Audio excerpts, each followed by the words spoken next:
Copy करना है और एक नया कंपोनेंट बना के उसमें पेस्ट करना है, उसके बाद यूज करना है। अगर आप डायरेक्टली कंटेनर में इंपोर्ट करके और नीचे यूज करेंगे तो मसला आएगा। बगैर कंपोनेंट के कोई भी यूआई कंपोनेंट्स का यूज नहीं करना। मिसाल के तौर पे अब मैं चाहता हूं बटन यूज करना। अच्छा भाई पहले तो अपना कोड डाउनलोड कर लेते हैं।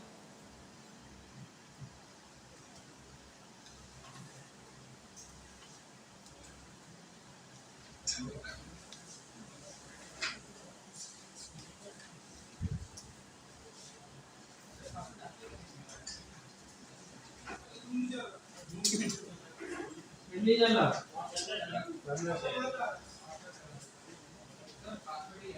5 मिनट तो ऐड ही नहीं किया मैंने।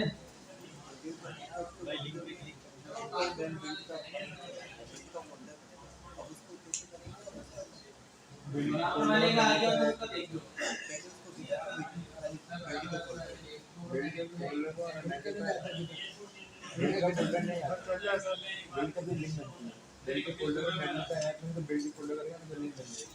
कर लिए npm इंस्टॉल चला दे क्यों नॉन मॉड्यूल्स वगैरह सारे पैकेजेस जो है वो इंस्टॉल हो जाए। अच्छा भाई आज का जो टारगेट है वो ये है कि ये राउटर डॉम का मैंने आपको बताया था कि ऑथेंटिकेशन फ्लो कैसे समझ में आ जाए तो बहुत अच्छी बात है। समझ में ना आए वरना आजकल लोग क्या करते हैं बस कॉपी पेस्ट से काम चलाते हैं। लेकिन बेहतर ये है कि समझ में भी आए, भले उसके बाद कॉपी पेस्ट और कोई मतलब नहीं, लेकिन समझ में आना चाहिए। तो ऑथेंटिकेशन फ्लो जो है ये राउटर में वो देखना है। अच्छा इसके अलावा फॉर्म की एक लाइब्रेरी बताई थी मैंने, फॉर्मिक वो देखनी है और फाइल स्टोर देखना है। ये आज का टारगेट है, ठीक है। और बाकी इंशाल्लाह इसके बाद ग्लोबल स्टेट मैनेजमेंट हम देखेंगे नेक्स्ट क्लास में। अच्छा उसमें रिडक्स भी हम देख सकते हैं, या तो रिडक्स देखेंगे या उसमें हम कॉन्टेक्स्ट एपीआई देखेंगे, दोनों से ही काम हो जाता है। ठीक है भाई एनपीएम शटडाउन हो गया। इसमें मटेरियल में इंस्टॉल की थी हमने, हाँ बिल्कुल की थी। अच्छा अब मैं आपको क्या बता रहा था कि कंपोनेंट्स में आए, जैसे कि मुझे बटन यूज करना है। अब बटन में चाहता हूँ यार ये नॉर्मल वाला आता है कंटेंट वाला, तो कभी भी ऐसा नहीं करना चाहिए ऊपर आपने बटन इंपोर्ट किया और यहाँ पे कंटेनर के अंदर आके आपने बटन को इंपोर्ट किया और नीचे यूज कर लिया, ऐसे कभी भी नहीं करना। कोई भी चीज आपको यूज करनी है, जैसे बटन यूज करना है, पूरा का पूरा कोड कॉपी किया, एक कंपोनेंट में आके कंपोनेंट बनाया बटन और उसमें पेस्ट करके यूज कर लिया। ये तरीका है मटेरियल यूज करने का। अच्छा इससे आपको जरा भी प्रॉब्लम नहीं आएगी। बस करना आपको ये कि देखिए अभी जब आप कोड कॉपी करेंगे तो आपको 3 बटन मिलेंगे, तो इनमें से जो आपको चाहिए, आउटलाइन वाला चाहिए, कंटेंट वाला चाहिए, टेक्स्ट वाला चाहिए, जो भी चाहिए वो रखा और बाकी के 2 जो है वो रिमूव कर दिए और उसके बाद कंपोनेंट बना के इसको यूज कर लिया। तो ये तरीका है। अच्छा इसके अलावा टेक्स्ट फील्ड अगर चाहिए, टेक्स्ट फील्ड में भी यही चीज होगा कि यार आपने जो चाहिए पूरा पहले सबसे पहले कंपोनेंट बनाया और पेस्ट किया, जो चाहिए वो रखी और बाकी रिमूव कर दी। अच्छा इसके अलावा इसमें बड़ी बड़ी चीजें भी, जैसे टैब्स मैंने बताया था कि इसमें काफी अच्छे हैं। टैब देखिए इसमें बने बनाए बहुत बेहतरीन मिल जाते हैं। हाँ स्लाइडर भी होगा।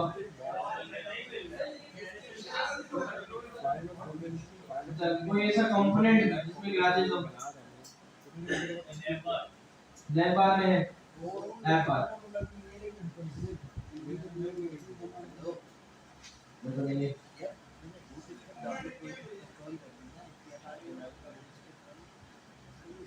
अच्छा ऐप बार आपने यूज भी तो किए।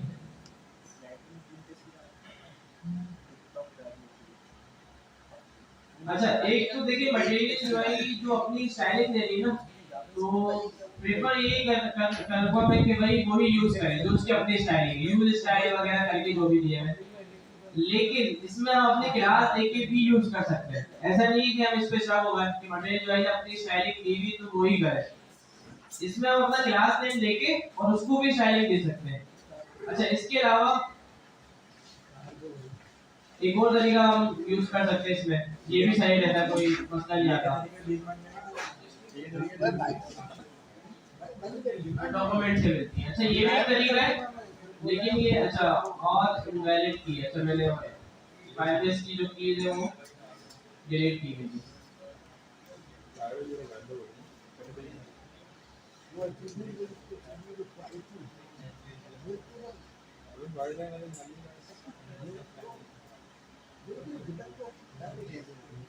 अच्छा भाई फायरबेस का नया वर्जन सबने लगा लिया, कोई मसला तो नहीं आया? जबरदस्त। काफी में पोर्टफोलियो बना रहा है इधर, सबकी जॉब लगी हुई होगी ताकि मैं पोर्टफोलियो बना रहा हूँ।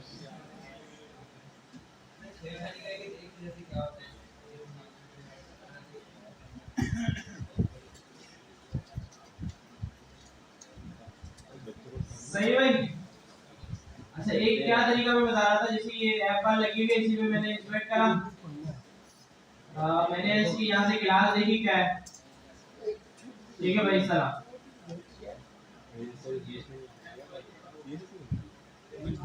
एमयूआई पेपर रूट तो मेरे ख्याल से हर चीज की होगी, इसमें ऐप बार करके हाँ ये रही है एमयूआई रूट ऐप बार, इसमें क्लासेस दी है बहुत सारी ऐप बार की, तो इनमें से कोई भी एक क्लास आपने टारगेट करनी है और उसको सीरीज जाके देनी है, इम्पोर्टेंट है। तो इससे भी क्या होगा चेक करते हैं हो रहा है, हो रहा था, इससे चेक किया था आपने।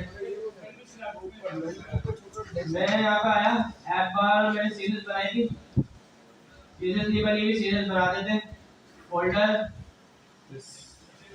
सीएसएस। अच्छा भाई ज़ूम का लिंक किसी से बाहर शेयर करा ये बताया जरा,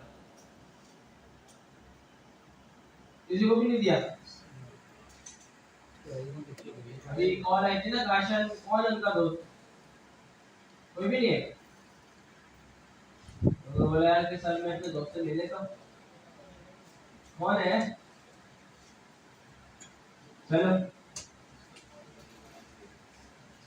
39 स्टूडेंट्स हैं, गिने कितने स्टूडेंट हैं? पकड़ते हैं 4 से। अच्छा भाई सीएसएस लगा ली, चले कोई मसला नहीं है, कितना देख ले डॉट स्लैश सीएसएस अहमद के काम है नहीं, सीएसएस में मैंने क्लास दी और मैंने कहा भाई बैकग्राउंड कलर इसका आप कर दो रेड और इंपॉर्टेंट, हुआ नहीं लेकिन, तो गलत क्लास कॉपी कर ली होगी। क्लासेस देख रहे हैं इतनी बड़ी बड़ी इसी वजह से रखी हुई है, पहले छोटी आती थी, अब वो उन्होंने कहा कि ये देखो होगा सही है भाई, तो इस तरह भी काम हो जाता है लेकिन ये तरीका सही नहीं है। हाँ 5 मिनट वाले समझे इसको भी भले। अच्छा अब ऐसी जगह होती है कुछ यार कि जहाँ हो ही नहीं रहा मटेरियल जो है कुछ मिल ही नहीं रहा है स्टाइल चेंज करने के लिए, तो वहाँ इसी तरह कर देते हैं, तो मसला है। ठीक है काफी मतलब ढूंढ लिया आपने। अच्छा ये किसी ने चेंज करा लेबल का कलर? कुछ नहीं हो रहा, क्या कलर क्या है फिर आपने? अब मैं आपको बना के देता जाऊँ, क्यों नहीं हो रहा है? इतना आसान तो ये कैसे होगा? ये मटेरियल यूआई में आ गए,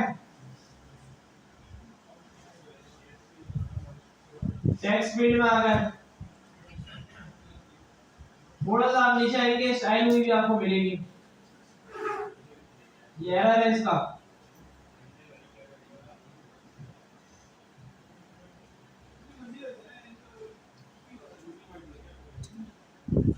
ये देखिए स्टाइल हुआ भाई, इस पे देखिए कौन सा पर्पल कलर आ रहा है मेरे ख्याल से, नहीं क्लास दी होगी ना मेरे ख्याल से, आउटलाइन सेकेंडरी कलर सेकेंडरी डाला हुआ है,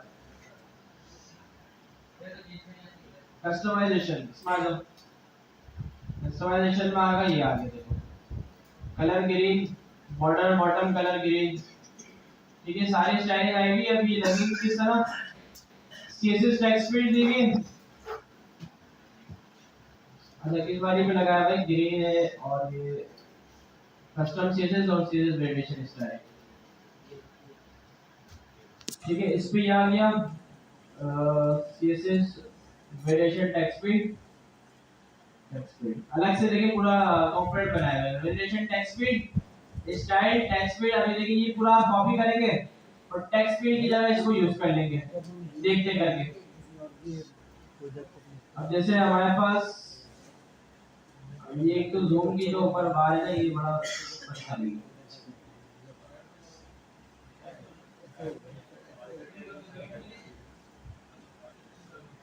सही, अभी हमारे पास ये इनपुट आ रहा है, तो थोड़ा इसका कलर चेंज करके देखते हैं क्या प्लान है।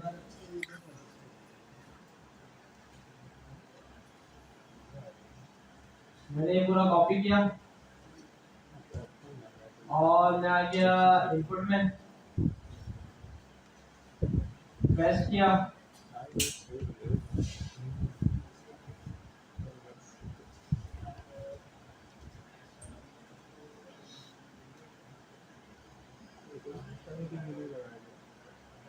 ठीक है, उसकी जो प्रॉप थे इसको पास कर दिए, जो डुप्लीकेट होंगे वो हटा देना।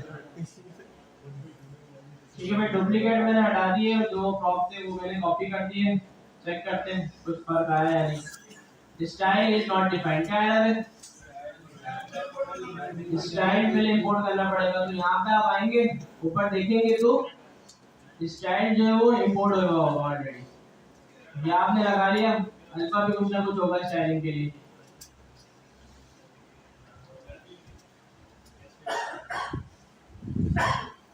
ये रेड रेड था,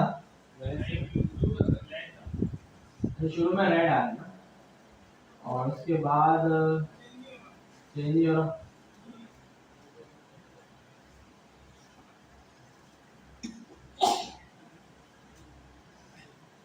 border colour green, border colour red आ रहा है, इसमें हम करते हैं पिंक। जिसका फेवरेट कलर ये पिंक हो गया, देखो भाई सही है भाई, पिंक हो गया। अच्छा, फोकस करने पे देखिए, यहाँ पे मेरे ख्याल से फोकस पे कलर नहीं दिया हुआ ना। एक काम करते हैं, फोकस पे हम इसको बोल देते हैं बॉर्डर कलर येलो।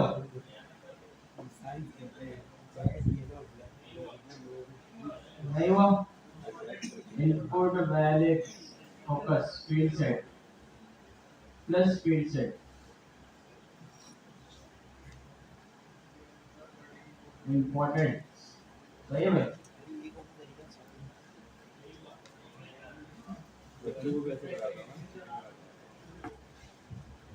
अच्छा, देख लेते हैं क्या मिस्टेक की। सीएसएस टेक्स्ट फील्ड में ये नॉर्मल रिलेशन स्टाइल आ गया, इसमें ग्रीन कलर आया है।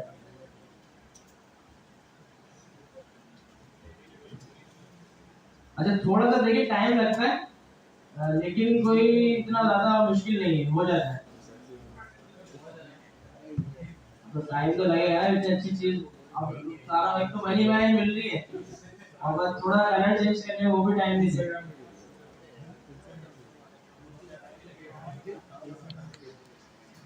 अच्छा भाई, आफ्टर लगा हुआ है ग्रीन, आफ्टर में क्या अच्छा हो सकता है? MU underline after,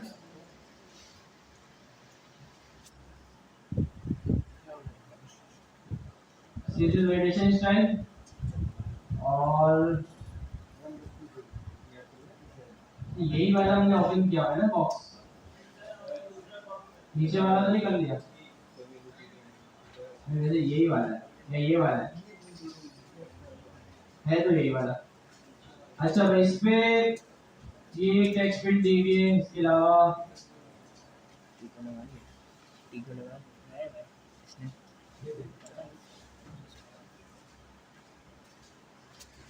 CSS text field. अच्छा, सबसे पहले तो ये हम पूरा कंपोनेंट कॉपी करते हैं और फिर देखते हैं, यहाँ पे सही नजर नहीं आ रहा, थोड़ा टाइम लग रहा है इसको देखने में। कॉपी इनलाइन स्टाइलिंग देख लो, अगर सपोर्टेड है तो कर सकते हैं। अच्छा भाई, अब सही नजर आ रहा है कितने दिन में? टेक्स्ट सीरीज टेक्स्ट फील्ड है, बूटस्ट्रैप इनपुट है, रेडिट टेक्स्ट फील्ड है, सही है भाई। और इसमें क्या है? वैलिडेशन टेक्स्ट फील्ड, इनपुट लेवल बूटस्ट्रैप आ गया, रेडिट आ गया, वैलिडेशन आ गया।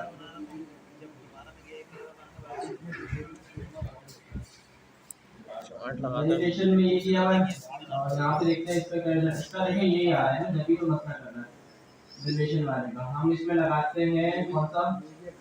वैलिडेशन के ऊपर है रेडिट वाला, कॉपी किया सही भाई। और यहाँ पर आके पेस्ट कर दिया, इसको एडिट दे दिया, और इसकी जो प्रॉप्स थे वो भी देखिए, लेवल है, डिफॉल्ट वैल्यू है, आईडी है, वैल्यू स्टाइल है। डिफॉल्ट वैल्यू भी दे दी, लेवल पहले से ही है, और ये मैंने चेंज कर दिया। सही है,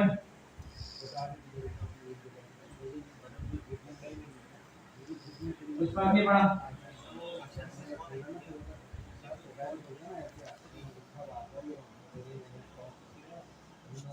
अच्छा, एक चीज और देख रही थी कि ये सारी चीजें कंपोनेंट के अंदर है या बाहर है। मेरे ख्याल से कंपोनेंट के बाहर बनाया है, और हमने जो कंपोनेंट के अंदर बना दिया, ये भी हो सकता है मसला। सही भाई, एक ये भी प्रॉब्लम हो सकता था।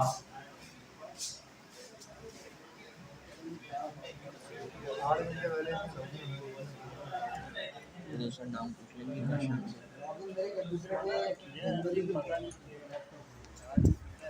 ये वाले जो काम है ना, देखिए, एक ये मटेरियल वाले, और एक जो मैंने आपको बताया कि सीएसएस की क्लास कॉपी करके भी ये वाले जो काम है ये हो सकते हैं।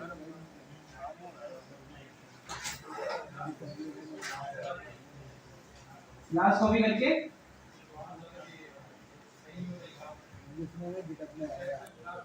आप थोड़ा बहुत अगर देखिए मसला आ रहा हो ना, तो वो अच्छा गूगल पे करेंगे ना, चेक और तो बना बनाया पड़ा होगा। अभी थोड़ा देख लेते हैं, अगर यहाँ से आसानी से हो जाए तो बहुत अच्छी बात है, नहीं हुआ तो फिर देख लेंगे सर्च करके। Focus, background colour, border colour,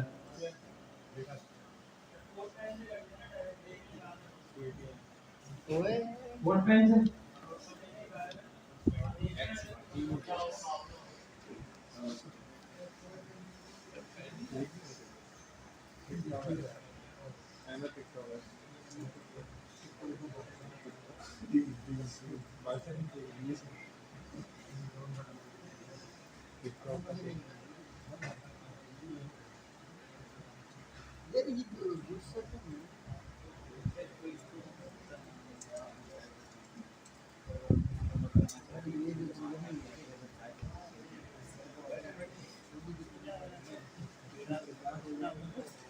चले सर्च करके देख लेते हैं। मटेरियल यूआई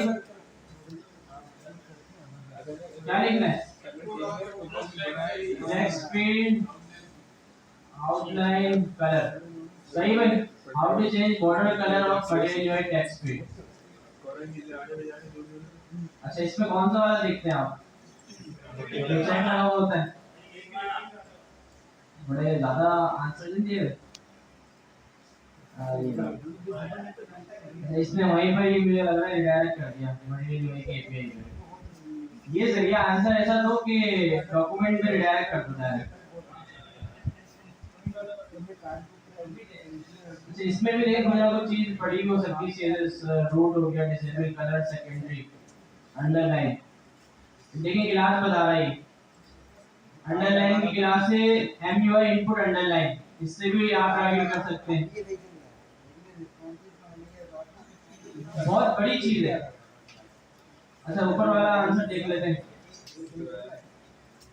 इसी में कुछ दिया हो, input props, style, font family. अच्छा, इसमें क्या है? CSS text field, MUI focus, MUI underline, after. ये वाला लगा के देखें, ये ओल्ड वर्जन है, अब जो है ना स्टाइल आ रहा है। अच्छा, ये भी काफी फर्क होता है। देखिए अभी ये स्टाइल कंपोनेंट आ रहा है, अब यहाँ पे देखिए विद स्टाइल लगा हुआ है। अभी जो आंसर दिया भाई, ये जाहिर सी बात थोड़ा पुराना होगा, और मटेरियल यूआई का ओल्ड वर्जन होगा। अच्छा, ये काम करें, इसको एंड में देखते हैं, जो टाइम बहुत ज्यादा हो रहा है इसके ऊपर, आगे दूसरी चीज हम देखते हैं।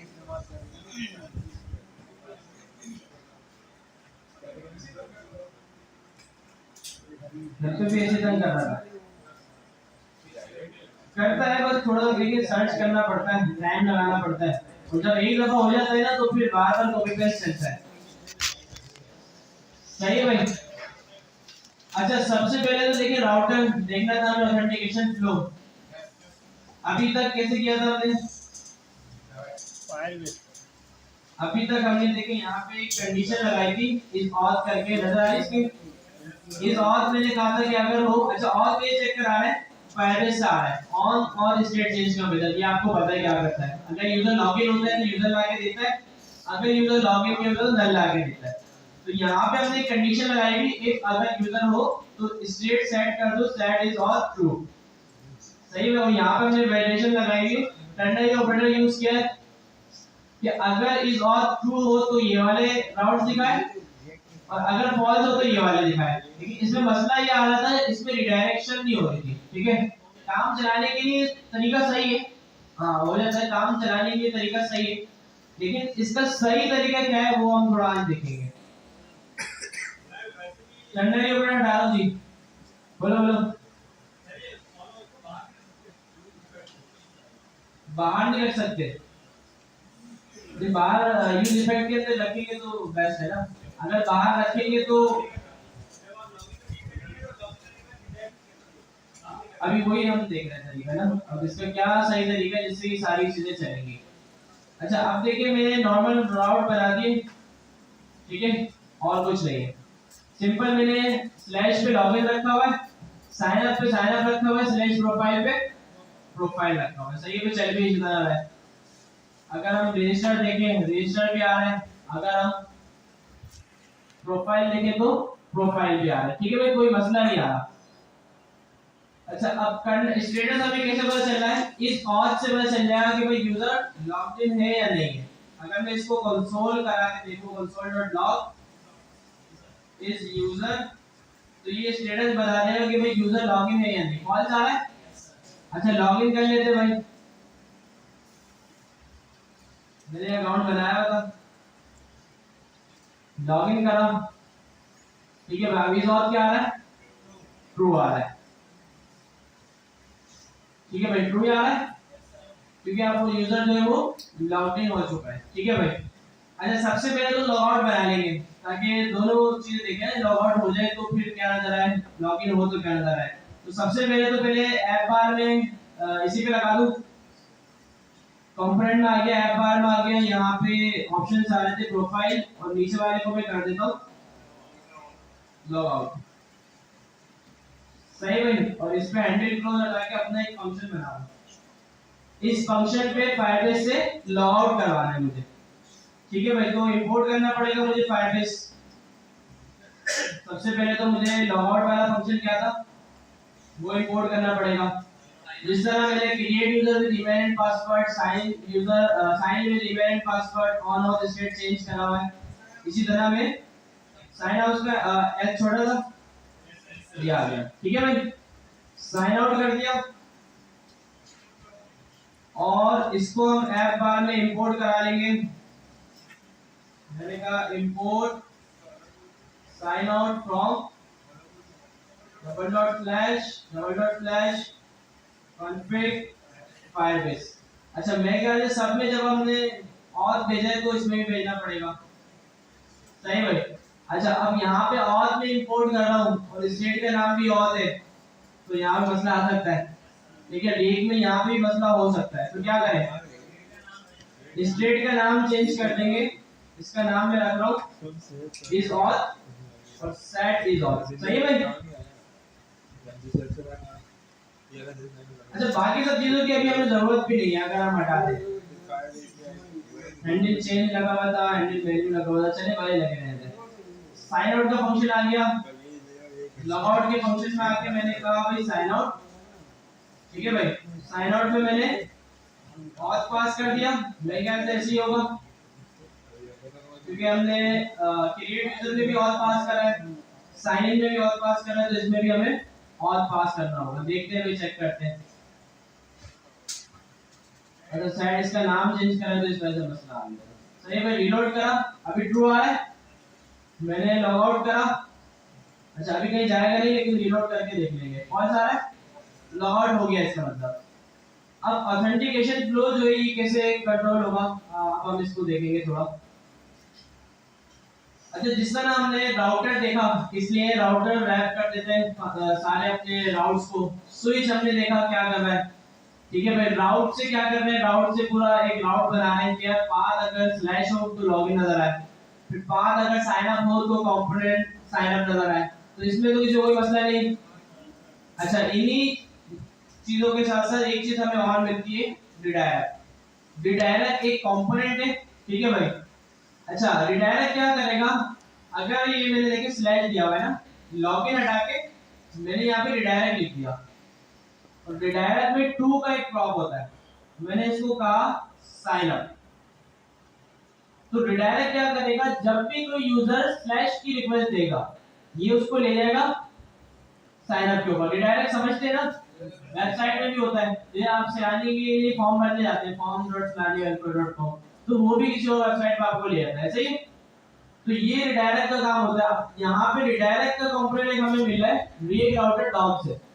रिडायरेक्ट मैंने इंपोर्ट किया और मैंने कहा कि अगर पाथ स्लैश की रिक्वेस्ट आ जाए तो कंपोनेंट कौन सा दिखा दो, रिडायरेक्ट कर दो साइन अप के ऊपर। चेक करते हैं कि ये वाला काम चल रहा है या नहीं।